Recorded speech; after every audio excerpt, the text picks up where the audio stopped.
Que se passerait-il si un manuscrit vieux de plus de 2000 ans confirmait quelque chose qui changerait à jamais notre façon de voir Jésus? Le rouleau d'Isaïe a laissé sans voix aussi bien les chercheurs que les croyants. Aujourd'hui, nous explorons comment ce parchemin millénaire semble désigner directement Jésus-Christ. Numéro 10. La découverte extraordinaire du rouleau d'Isaïe. Avez-vous déjà entendu parler du grand rouleau d'Isaïe? C'est l'une des découvertes bibliques les plus extraordinaires de l'histoire moderne. Ce manuscrit ancien n'est pas seulement la copie la plus ancienne et presque complète du livre d'Isaïe jamais retrouvé, il offre aussi une perspective fascinante sur la vie et les croyances juives d'il y a plus de 2 millénaires. Découvert tout à fait par hasard dans une grotte isolée près de la mer Morte, le rouleau d'Isaïe a captivé les chercheurs et les historiens des religions pendant des décennies. Mais l'histoire de sa découverte est aussi fascinante que le manuscrit lui-même. Le parchemin, désigné sous le nom de Akiza, a été découvert en 1946 par un groupe de jeunes bergers bédouins dans le paysage désolé de Qumran, près de la côte nord-ouest de la mer Morte. La légende raconte que l'un des bergers, alors qu'il cherchait une brebis égarée, lança une pierre dans une grotte et entendit le bruit de la céramique qui se brisait. Ce qu'il découvrit allait changer à jamais notre compréhension des textes bibliques anciens. La découverte était un document ancien entièrement rédigé en hébreu, contenant le livre d'Isaïe dans son intégralité. Bien qu'il ait subi quelques dommages au fil des siècles, le fait qu'il soit resté pratiquement intact après avoir été caché pendant si longtemps était stupéfiant. Or, le grand rouleau d'Isaïe n'est pas seulement remarquable par son ancienneté, même si, avec plus de 2000 ans d'âge, cela en soi est déjà impressionnant. Ce qui le rend encore plus exceptionnel, c'est qu'il s'agit de l'un des rouleaux bibliques les mieux conservés jamais découverts. Mesurant 7,3 mètres de long et comportant 54 colonnes de texte, il est écrit sur 17 feuilles de parchemin, qui restent encore largement lisibles aujourd'hui. Imaginez dérouler cet ancien rouleau et réaliser que vous tenez entre vos mains un lien direct avec le passé, avec une époque où l'ancien hébreu était encore en évolution et où les pratiques religieuses étaient profondément liées à des textes sacrés comme celui-ci. Mais comment ce rouleau, ainsi que d'autres manuscrits de la mer Morte, s'est-il retrouvé dans une grotte aussi isolée? Cela reste l'un des grands mystères. Les chercheurs pensent que les rouleaux ont été cachés dans les grottes de Qumran pendant une période de crise, possiblement par des membres d'une secte juive connue sous le nom d'Esséniens. Les Esséniens étaient un groupe ascétique connu pour leur stricte adhésion à la loi religieuse et leur croyance en la pureté rituelle. Ils vivaient en communautés isolées, pratiquant la vie collective et se préparant à ce qu'ils considéraient comme un apocalypse imminent. Certains chercheurs suggèrent que les Esséniens ont caché les rouleaux pendant la première guerre judéo-romaine, entre 66 et 73 après Jésus-Christ, alors que les forces romaines avançaient et menaçaient de détruire leur mode de vie. Si cette théorie est correcte, ces rouleaux représentent non seulement des textes religieux, mais aussi une tentative désespérée de préserver une culture au bord de l'extinction. Numéro 9. La datation par radiocarbone et l'analyse paléographique. Ce sont deux méthodes scientifiques fondamentales pour déterminer l'ancienneté et l'authenticité des documents historiques. L'étude minutieuse de l'écriture ancienne et de ses caractéristiques distinctives, associée à des techniques de datation avancées, a permis aux experts de situer avec une grande précision la création du grand rouleau d'Isaïe entre 356 et 103 avant Jésus-Christ. Cette datation représente une découverte extraordinaire, car le document est environ 1000 ans plus ancien que n'importe lequel des manuscrits hébreux précédemment connus des chercheurs. Ce qui rend cette découverte encore plus exceptionnelle, c'est l'état de conservation remarquable du rouleau, dont l'encre est restée étonnamment visible à travers les siècles, offrant ainsi aux spécialistes une source inestimable d'informations sur les pratiques et techniques sophistiquées employées par les scribes de cette époque lointaine. Les experts en paléographie ont avancé une théorie fascinante. Le scribe qui a méticuleusement copié ce rouleau pourrait être le même maître qui a consacré sa vie à transcrire d'autres textes religieux importants découverts à Qumran, ce qui renforce l'hypothèse selon laquelle cette ancienne communauté a joué un rôle absolument crucial dans la préservation et la transmission de ces écritures sacrées. Aussi extraordinaire que soit le rouleau d'Isaïe en lui-même, l'histoire de sa découverte ne s'arrête pas au moment initial de la trouvaille. Dans un tournant inattendu des événements, l'un des bergers, défiant l'avis contraire de ses compagnons et poussé par un mélange de curiosité et de détermination, décida de retourner seul dans la mystérieuse grotte pour récupérer non seulement le rouleau, mais aussi d'autres objets d'une immense valeur historique, parmi lesquels se trouvait la règle de la communauté et le commentaire d'Habakkuk, tous deux considérés comme des découvertes d'une valeur inestimable pour la compréhension de la vie et des croyances de l'époque. Cette décision audacieuse ne fut pas sans conséquences, car elle provoqua d'importantes tensions et désaccords parmi les bergers qui avaient initialement fait la découverte. Cependant, après avoir surmonté ces différents initiaux, les précieux rouleaux furent soigneusement transportés jusqu'à un campement à Jamir, à proximité de Bethléem. Là, les anciens manuscrits restèrent à l'abri dans un simple sac suspendu au poteau central d'une tente pendant plusieurs semaines, en attendant leur transfert ultérieur chez un antiquaire pour une évaluation professionnelle.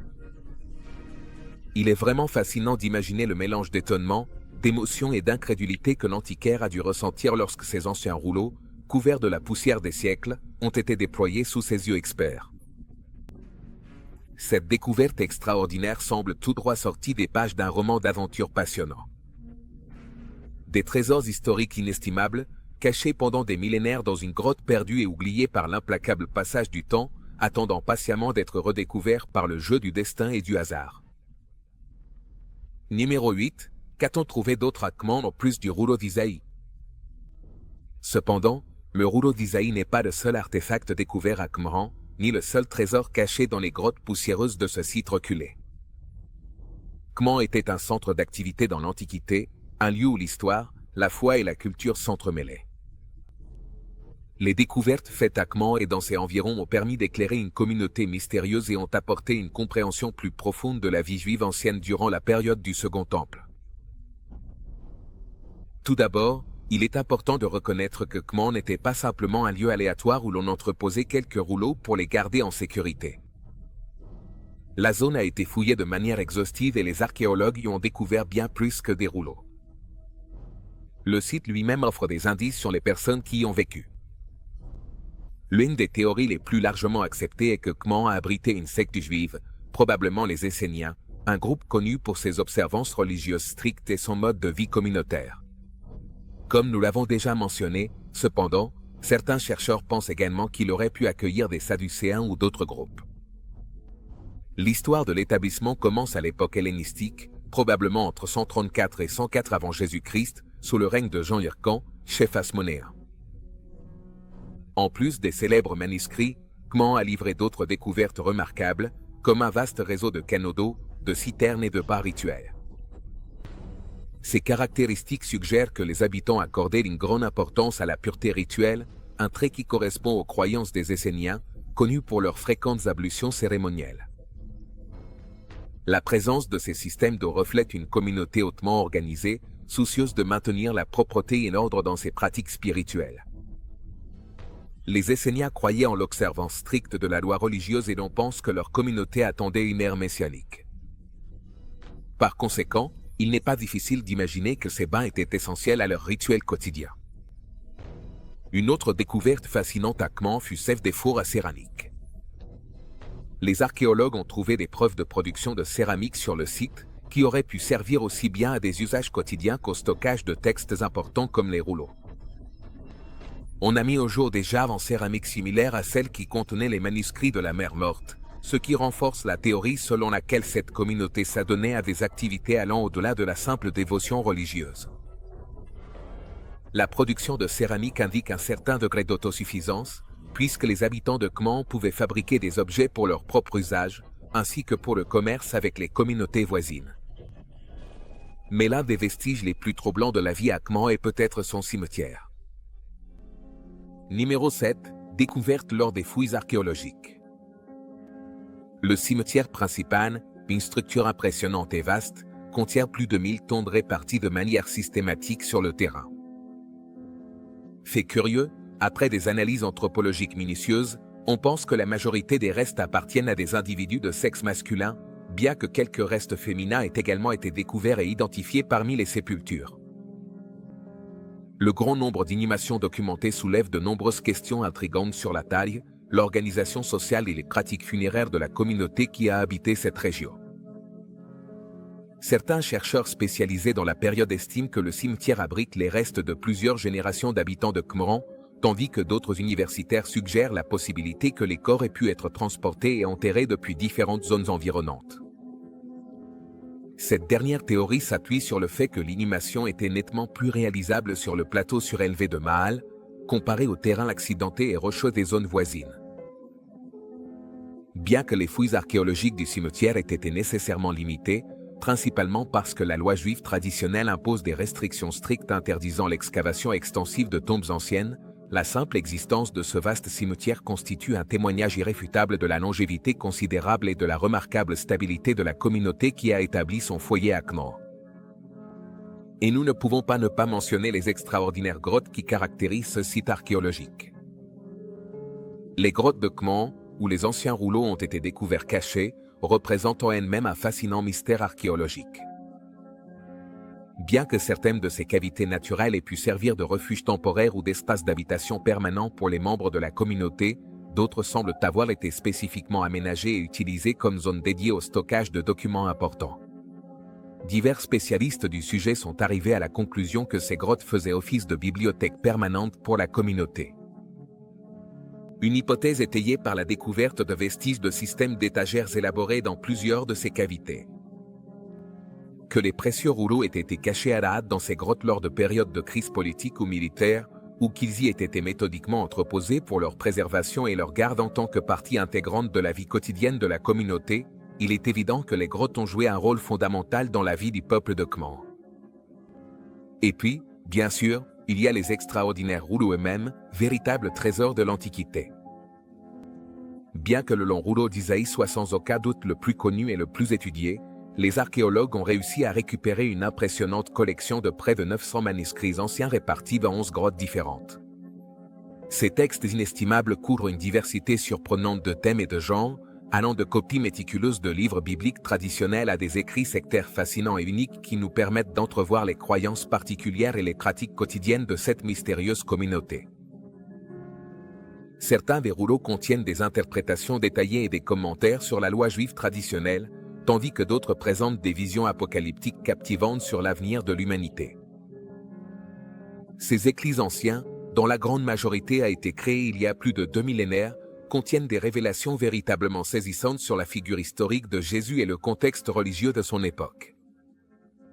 Mais ces découvertes fascinantes feront l'objet d'une analyse plus approfondie dans les sections suivantes. Numéro 6, de la découverte à la révélation numérique. Revenons au rouleau d'Isaïe, un document dont la signification n'était pas entièrement comprise lorsqu'il a été exhumé pour la première fois. Ceux qui l'ont découvert au départ ignoraient les incroyables secrets historiques et religieux qui le renfermaient, ainsi que le fait qu'il se trouvait à l'aube de l'une des découvertes archéologiques les plus profondes du XXe siècle. Le rouleau d'Isaïe, ainsi que d'autres manuscrits de la mer Morte, a gagné en importance en 1947, lorsqu'un antiquaire syrien nommé Khalil Iskander Shah, plus connu sous le nom de Kando, l'a acquis. N'étant pas familier avec l'ancienne écriture hébraïque, Kando comprenait à peine ce qu'il tenait entre ses mains. Le parcours du rouleau a pris une tournure intrigante lorsque Kando l'a vendu à M. Samuel, archevêque syrien de Jérusalem-Est. Emma Samuel savait qu'il ne s'agissait pas d'un manuscrit ordinaire, mais il n'était pas certain de ce que c'était exactement. Pour résoudre le mystère, il consulta des érudits à Jérusalem, une décision qui allait jeter les bases de la reconnaissance mondiale ultérieure du rouleau. La quête de réponse de Emma Samuel le mena au professeur J. van der Ploeg de l'université NI. Megan, un universitaire qui visitait Jérusalem à ce moment-là. À l'été 1947, van der Ploeg visita le monastère de Saint-Marc, où le rouleau était conservé. En l'examinant, il identifia l'un des manuscrits comme une ancienne copie du livre d'Isaïe en hébreu, mais même alors, le scepticisme persistait. Certains érudits doutaient de son authenticité, rejetant le rouleau comme une possible contrefaçon, simplement parce qu'ils ne pouvaient pas croire qu'un document aussi ancien ait pu survivre dans de telles conditions. Ce n'est qu'au début de l'année 1948 que la situation commença à évoluer. Eliezer Sukenik, expert en archéologie palestinienne à l'université hébraïque, apprit l'existence des rouleaux et organisa une rencontre pour les voir en personne. Après une inspection minutieuse, Eliezer fut convaincu de leur authenticité. Non seulement il confirma leur authenticité, mais il copia également plusieurs chapitres du rouleau d'Isaïe afin d'en préserver le contenu. Ces copies furent partagées avec l'Assemblée constituante de l'État d'Israël, ce qui renforça encore l'importance de cette découverte. Numéro 5, un moment clé dans cette saga.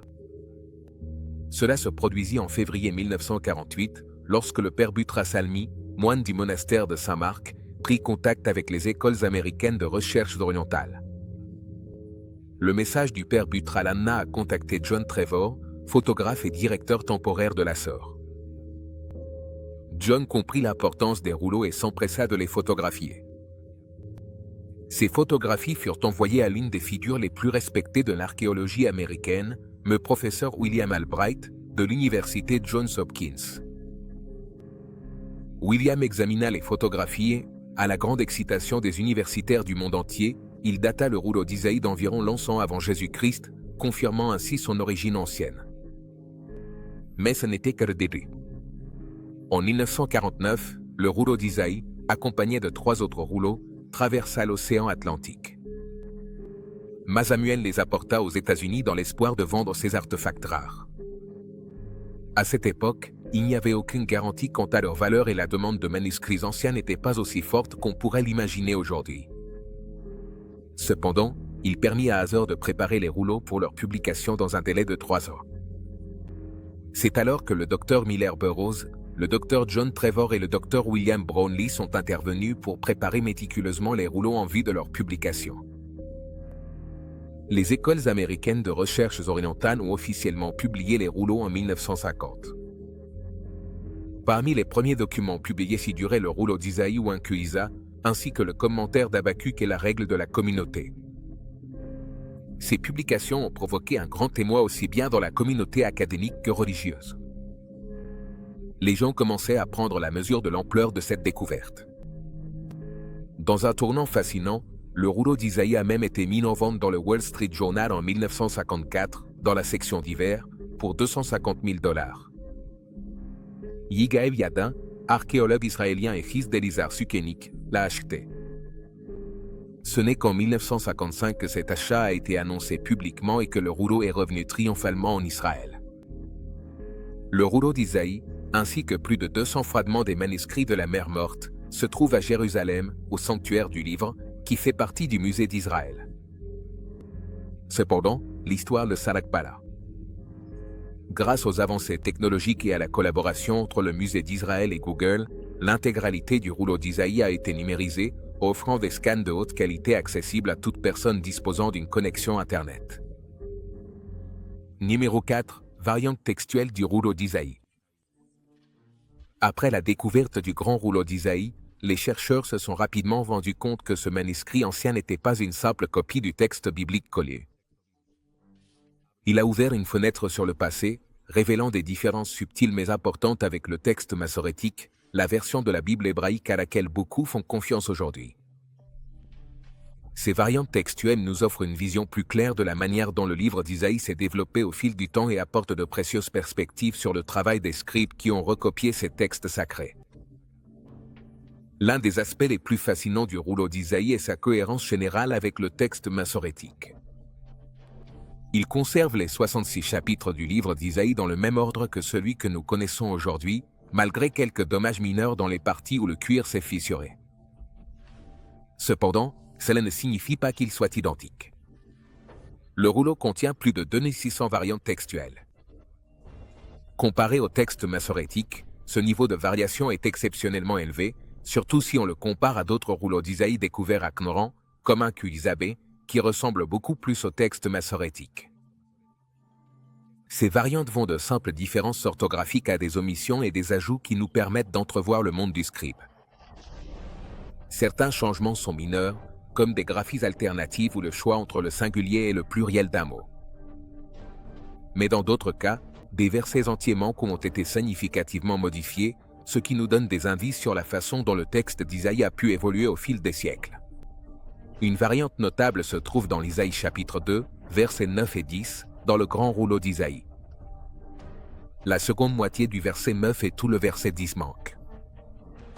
Des spécialistes comme Abegg, Flint et Emmerich soutiennent que ces versets manquants pourraient avoir été ajoutés ultérieurement au texte, après la copie du rouleau original.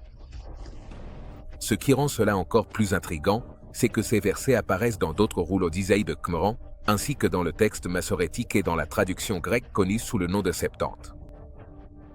Cela suggère que le texte d'Isaïe n'était pas figé dans l'Antiquité et que différentes versions du même livre pouvaient coexister, ce qui reflète des évolutions dans les traditions des scribes.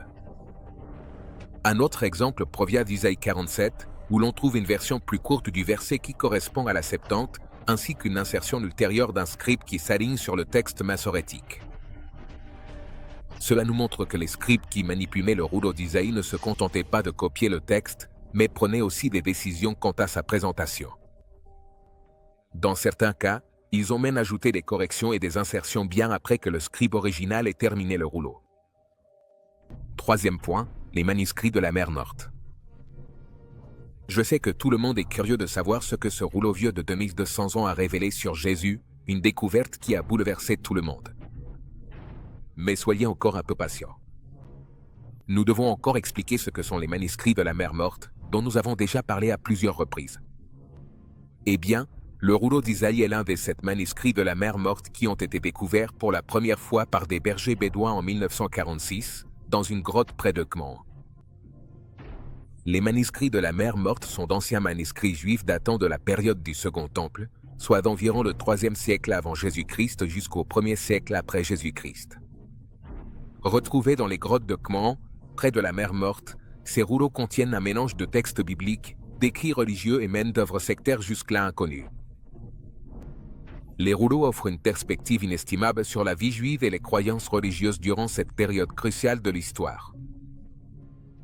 Beaucoup de ces manuscrits sont les plus anciennes versions conservées de livres bibliques, y compris le livre complet d'Isaïe. Mais il ne s'agissait pas d'une seule grotte ni d'un seul rouleau. Pendant une décennie, de 1946 à 1956, des milliers de fragments et près de 1000 manuscrits différents ont été découverts dans 11 grottes disséminées dans le désert de Judée. Ces textes apportent un éclairage non seulement sur la Bible hébraïque, mais aussi sur le développement du judaïsme rabbinique et l'émergence du christianisme. Les chercheurs débattent depuis longtemps de l'origine des manuscrits, certains les associant à la secte juive des Esséniens. Cependant, des interprétations plus récentes suggèrent que des prêtres de Jérusalem ou même d'autres groupes juifs pourraient avoir été responsables de leur rédaction. La plupart des textes sont écrits sur du parchemin, certains sur du papyrus et même un rouleau en cuir. Le climat sec et aride de la région a contribué à la préservation de ces écrits délicats, malgré certains dommages naturels. Malgré cela, de nombreux rouleaux étaient fragmentés et ont nécessité un travail minutieux de la part des chercheurs pour les reconstituer et en interpréter la signification. La découverte de ces rouleaux n'a pas été exempte de controverses. Bien que beaucoup de rouleaux soient désormais conservés au musée d'Israël à Jérusalem, la Jordanie comme l'autorité palestinienne ont contesté la revendication israélienne sur ces derniers. Les rouleaux ont été découverts après l'annexion de la Cisjordanie par la Jordanie, et Israël s'en est emparé après la guerre israélo-arabe de 1965. Bien qu'Israël soutienne que les rouleaux font partie de l'histoire juive, d'autres parties les revendiquent pour des raisons territoriales, juridiques et humanitaires. Environ 40% des rouleaux contiennent des copies de textes des Écritures hébraïques, y compris le célèbre grand rouleau d'Isaïe. Mais ce n'est que le début. Environ 30% des manuscrits sont des écrits religieux de la période du Second Temple, comme le livre d'Hénoch et le livre des Jubilés, qui n'ont pas été inclus dans le canon biblique. Les 30% restants sont constitués d'écrits sectaires jusqu'alors inconnus, qui apportent des informations sur les croyances et pratiques de groupes juifs spécifiques, comme la règle de la communauté et le rouleau de la guerre. Ce qui rend les manuscrits de la mer Morte vraiment extraordinaires, c'est leur capacité à nous relier au passé. Non seulement ils confirment une grande partie de ce que nous savons déjà de la Bible hébraïque, mais ils comblent aussi des lacunes et apportent de nouvelles couches de compréhension à la pensée juive ancienne et aux racines primitives du christianisme. Et pour ceux qui s'intéressent à la façon dont ces textes sont liés au christianisme, certains chercheurs soulignent des passages qui semblent annoncer la vie de Jésus, un sujet qui suscite de vifs débats parmi les théologiens et les historiens. Le rouleau d'Isaïe, une preuve vieille de 2200 ans de Jésus en tant que Messie. Numéro 2. Qu'a-t-il révélé sur Jésus qui a bouleversé tout le monde?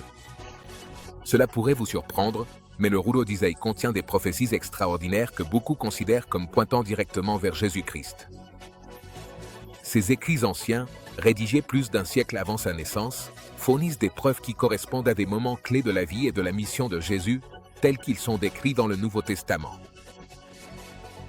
Le rouleau d'Isaïe, l'un des rouleaux les mieux conservés découverts dans les grottes de Qumran, contient le texte complet du livre d'Isaïe. Les chercheurs se sont longtemps émerveillés de voir à quel point ce texte ancien, rédigé vers l'an 125 avant Jésus-Christ, correspond étroitement à la Bible hébraïque moderne. Ce qui rend ce rouleau particulièrement fascinant, ce sont ses descriptions détaillées du serviteur souffrant, une figure que les chrétiens considèrent comme une préfiguration de la vie de Jésus. L'un des exemples les plus frappants provient d'Isaïe 53, souvent appelé le passage du serviteur souffrant. Dans ce chapitre, le prophète Isaïe décrit quelqu'un qui serait méprisé et rejeté, un homme de souffrance qui porte notre douleur et est blessé pour nos transgressions. Ces descriptions saisissantes sont difficiles à ignorer lorsqu'on les compare au récit du Nouveau Testament sur la vie de Jésus, le rejet par son peuple et, finalement, sa crucifixion. Les parallèles entre les descriptions d'Isaïe et les évangiles ont constitué un fondement de la foi chrétienne pendant des siècles. Mais la découverte du rouleau d'Isaïe a offert aux érudits et aux croyants un lien historique plus tangible avec ces prophéties. Prenons par exemple cette phrase « Maltraité et opprimé, il n'a pas ouvert la bouche. Il a été conduit comme un agneau à l'abattoir. » Cette prophétie se reflète dans les récits évangéliques de Jésus lors de son procès, où, bien qu'accusé à tort, il est resté silencieux et ne s'est pas défendu. Numéro 1. Le lien entre le serviteur souffrant et silencieux d'Isaïe et Jésus. Dans les évangiles, cela renforce encore l'argument selon lequel ces paroles anciennes préfiguraient la mission et le sacrifice du Christ. Le rouleau d'Isaïe décrit également le soin pastoral que le Messie offrirait. Dans Isaïe 40, 10, il est dit qu'il fera paître son troupeau comme un berger. Il rassemblera les agneaux avec son bras. Jésus lui-même fait allusion à cette prophétie dans Jean 10, verset 11, lorsqu'il dit « Je suis le bon berger ». Le beau berger donne sa vie pour ses brebis. La connexion ici est profonde et illustre comment les écrits de l'Ancien Testament s'alignent avec les propres paroles de Jésus. Peut-être que le plus surprenant dans tout cela, c'est que le rouleau d'Isaïe précède Jésus de plus d'un siècle. Le fait qu'il ait été écrit bien avant sa naissance et qu'il corresponde pourtant si étroitement à sa vie est souvent cité comme une preuve convaincante de l'inspiration divine derrière ces prophéties. La survie du rouleau à travers les siècles et sa conservation presque parfaite ne sont, pour beaucoup, pas une coïncidence, mais un signe de son importance pour comprendre le rôle de Jésus en tant que Messie. Pour quiconque recherche un sens plus profond et des réponses sur Jésus-Christ, le rouleau d'Isaïe constitue un témoignage puissant de son identité. Il constitue un pont entre l'Ancien et le Nouveau Testament, montrant comment les anciennes prophéties se sont accomplies en une figure historique. Alors, si tu cherches des preuves ou une validation du Messie, ne regarde pas plus loin que ces textes anciens, des textes qui sont restés cachés pendant des siècles et qui ont été révélés au moment opportun, offrant de nouvelles perspectives et des affirmations de foi. On se retrouve dans la prochaine vidéo.